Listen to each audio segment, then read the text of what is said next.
Welcome back to Dark Frontier. Today's video is on the Fall River Cult. In late 1979, a man clutching a Bible entered a New England police station to report his girlfriend missing. The department was already under public pressure for answers in the unsolved murder of a 17-year-old girl a month before. That girl had been reported as a runaway from foster care 15 miles away from where her brutalized body would later be discovered, at a crime scene having elements pointing to ritualistic behavior, namely that officials believe the victim may have been stoned to death by the perpetrators. Though officers hoped for a better outcome in this new missing persons case, when this man suggested that a satanic cult was behind the mysterious slaying of the 17-year-old girl the month before, they were all ears. Fall River, Massachusetts. Locals call it the Scholarship City, the River, the Spindle City, where the river falls, and the City of the Dinner Pail. Probably best known as the site of the gruesome murders for which Lizzie Borden was acquitted in 1893. Fall River had previously been known as a textile manufacturing hub until demand declined after the First World War. By the 1970s, Massachusetts residents were still reeling in the aftermath of Boston Strangler Robert DeSalvo's murderous rampage in the 1960s. Though DeSalvo was now safely behind bars, the carnage continued in Massachusetts. In October of 1979, a shadow fell once again over Fall River, which had been hit particularly hard by recession, forcing many into the sex trade. On the morning of October 13th, the body of 17-year-old Doreen Levesque would be found under the bleachers behind Demon Vocational High School. Levesque, a runaway from nearby New Bedford, was a prostitute, ultimately succumbing to a skull fracture, possibly by stoning. Police initially suspected Levesque had been murdered by a client, but the medical examiner concluded she'd likely been murdered by more than one person during some kind of dark ritual, which threw gasoline onto the fire of the satanic panic, which would spiral out of control through the 1980s. A month later, 44-year-old New Bedford resident Andy Maltese entered the Fall River Police Department to report his 22-year-old girlfriend Barbara Raposa as a missing person. When Maltese put forth his theory that a satanic coven was behind the Levesque murder, police wanted to know a little bit more. Maltese alleged that both he and Raposa were part of a local satanic cult, and that Doreen Levesque had also been part of the group prior to her murder. Though Maltese offered no specific knowledge about Levesque's slaying, he insisted that the cult had to have been behind it. He offered to introduce investigators to alleged members of the cult who might be able to provide more information. Like Levesque and Raposa, 20-year-old Karen Marsden had been a runaway who turned to drugs and prostitution. Marsden's same-sex lover, Robin Murphy, had also tried her hand at prostitution, but was now making a name for herself as a pimp at only 17 years old. Murphy remained tight-lipped, but Marsden told investigators that Carl Drew, a 26-year-old rival pimp, had been responsible for Levesque's death.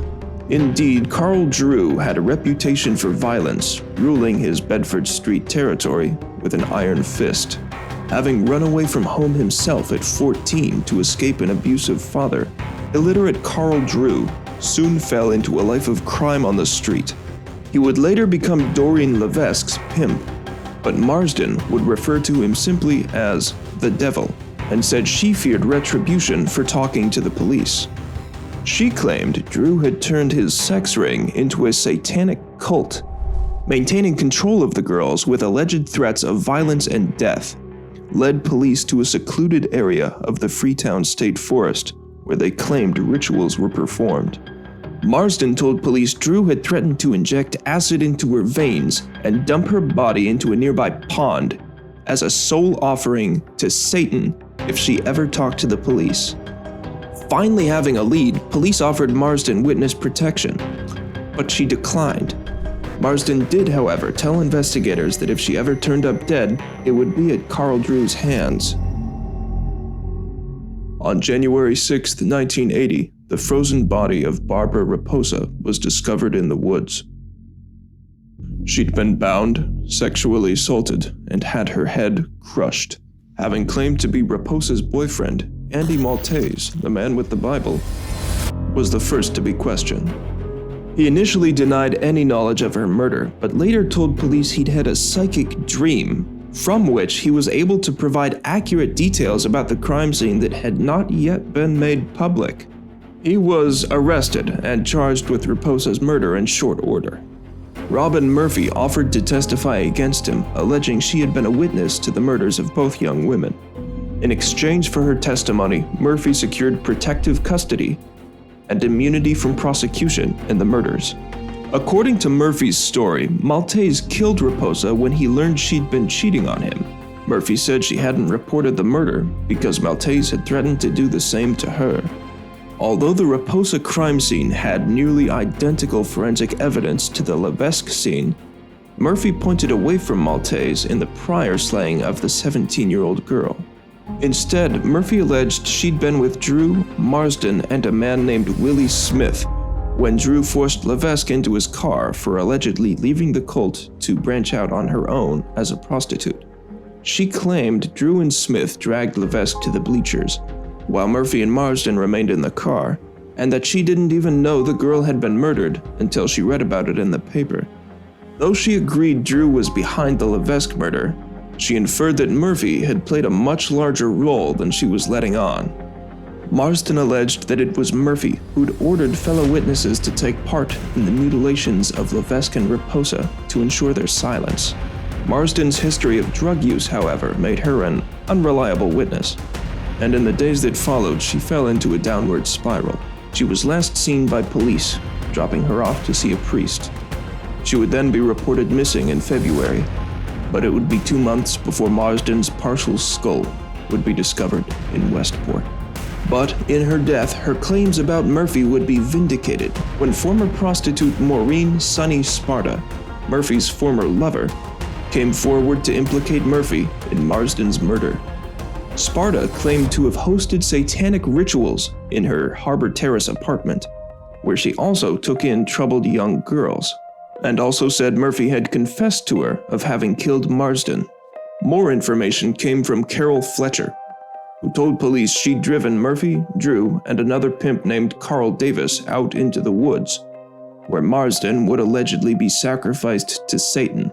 Despite believing she'd be immune to prosecution, this new information led to the arrest of Murphy, along with Drew and Davis.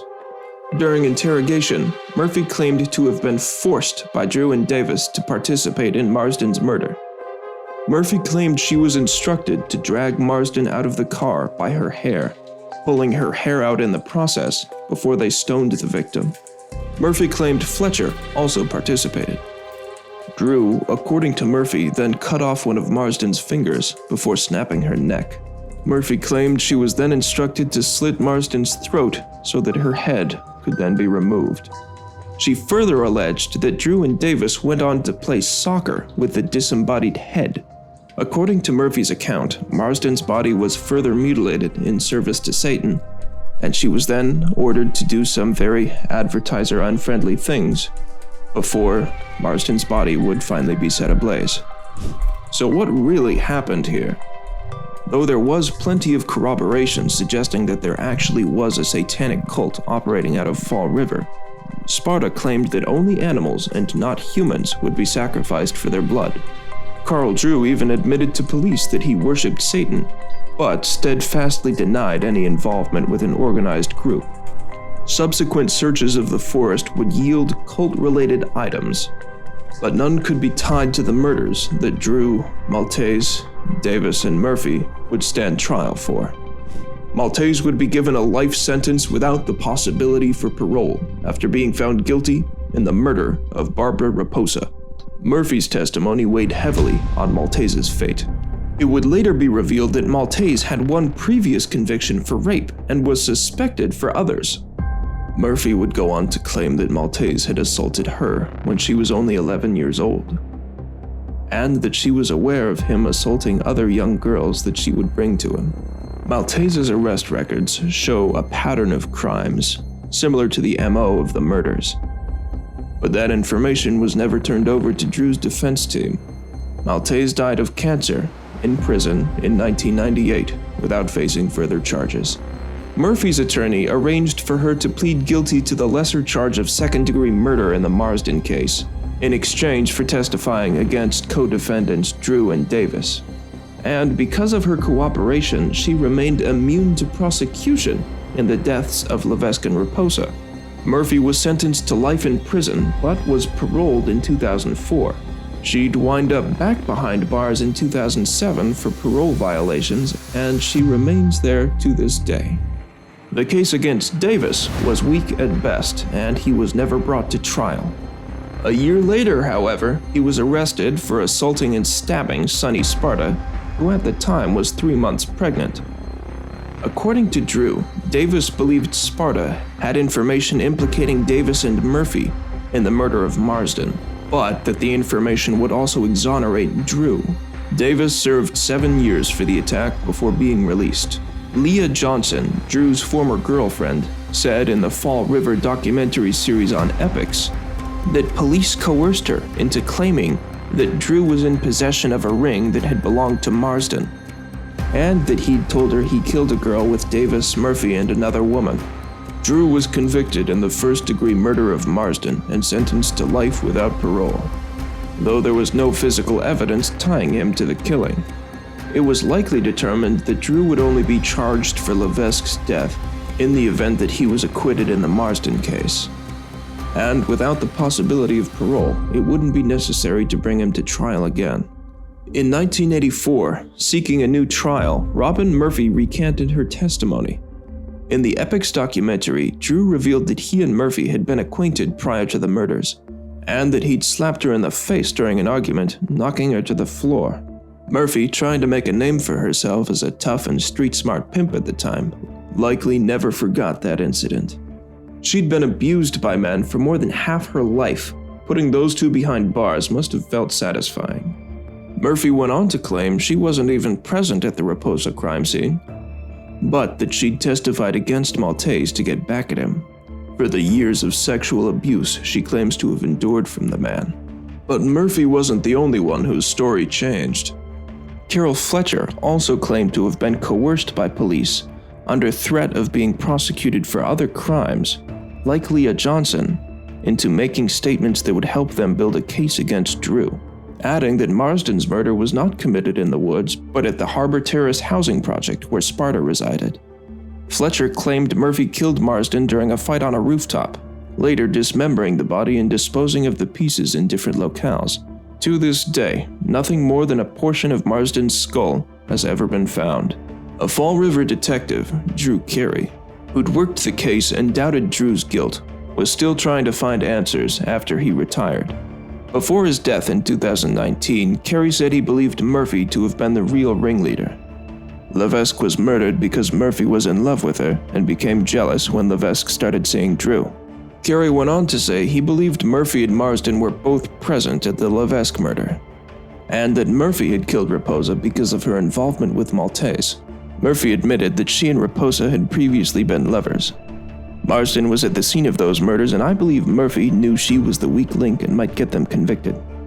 Committee for Public Counsel Services Forensic Director Ira Gant described Drew's trial as a mess. Based on decades of research conducted by Drew behind bars, combined with information unearthed by the documentary series, Gant is hopeful there's enough evidence to get Drew's conviction overturned.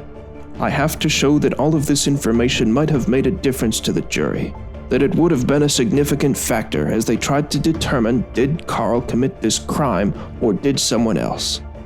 Gant said, asserting he feels there is now evidence suggesting someone else likely committed the murder for which Drew was convicted. But what about all the other murders in the area committed around the same time? For instance, 15-year-old Mary Lou Arruda went missing in 1978, and her body was found tied to a tree 2 months later in the same area of the Freetown State Forest. The cause of death was determined to be asphyxiation. A large cross was reportedly found near where the ritual evidence would later be collected. In relation to the Fall River Cult murders, a man named James Cater was convicted for the murder of Arruda, but he maintained his innocence in the case despite having served time previously for the abduction of a girl who'd managed to escape. Cater has since passed away, but some suspect the Aruda slaying was actually connected to the alleged cult. A decade after the killing of Aruda, a serial murderer named the New Bedford Highway Killer left 9 women dead, all either sex workers or drug addicts, and 2 more missing, all in the area near Fall River in a 1-year period. A large cross had been found nailed to a tree where the first woman had been found, and crosses and altars had reportedly been assembled near other crime scenes. The victims, whose bodies were often found with their feet pointing toward the highway, were strangled. No one has been brought to justice for these crimes. Could all these murders have been the work of a satanic cult, or were they unrelated?